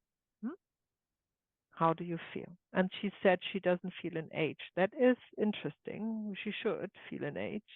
That would actually, would already hint to what I was expecting, that she hasn't been born, that she hasn't been actually formed a body yet. So an early stage of when she died. And then when I asked her, is she male or female? Then she was female. That was okay. And then I asked her about the position, because we are virtually, we don't see. In the workshop, she would have laid down in a fetal position. So I asked her to express, to say how she would, and she has expressed it. So then, just to demonstrate it to you, this is how you, even if you don't have the experience to see that right away, this is how you would inquire, and that is how you find out. So when somebody is crawling up in a fetal position, of course, the fetus, there's not much interpretation left, right? And because of the severity of her emotions, it was clearly an abortion, not a miscarriage, right? And of course, it is completely okay for a woman to decide over her own body what to do, right? That's no question about that, yeah. But every action has consequences. And the soul is not taking that lightly. Yeah? You can see abortion cases where the aborted child has not this strong emotion. It is completely fine with it. Yeah? But most often it is not. Because if it would be completely fine, it would be more miscarriage than an abortion. Abortion is a forceful death of somebody who wants to die, who wants to live, right? So this is why we're starting at the beginning with a yes, acknowledging what is. Yeah, I wanted to live. It's really important because that is just a simple truth, and that needs to be acknowledged. I wanted to live because the soul has never had a chance to express itself. Right? The decision has been made without being asked. So I wanted to live. You don't know how much it hurt me, because we also have a victim-perpetrator dynamic, of course, or situation relationship between mother and aborted child, right? So all these sentences you use to come to the point, because Suman, as a mother, was of course shut off of her emotions because they are painful to admit, right? It's painful. So you shut yourself off, and what does the body does? It does express itself through your thyroid. Now, thyroid diseases, I have actually a podcast episode about that, if you haven't heard that yet. Have to do with, in women, have to do with hormones. Hormones have to do with pregnancy. And it's very common that a thyroid disease in the women is developed because of abortion. So the healing movement here is to acknowledge, also for the mother, was my decision, was the right decision to be done at that time, but also to acknowledge the pain that was suppressed. Because the bond mother-child is not gone, it's still there. It doesn't matter how long the child lives. As soon as it's conceived, it's conceived. Yeah. So this is a healing movement. So now, of course, Suman, I cannot give you any medical advice, but you might want to check for yourself if and how much medication you still need. I have an appointment scheduled in 2 weeks, so we're right on destiny's time. Very good. Very good. Very good. So that was it for today. I see you tomorrow. Same time, same place. And if you have any questions, then write it down and ask me tomorrow. Thank you. Thank you. Bye-bye. Bye.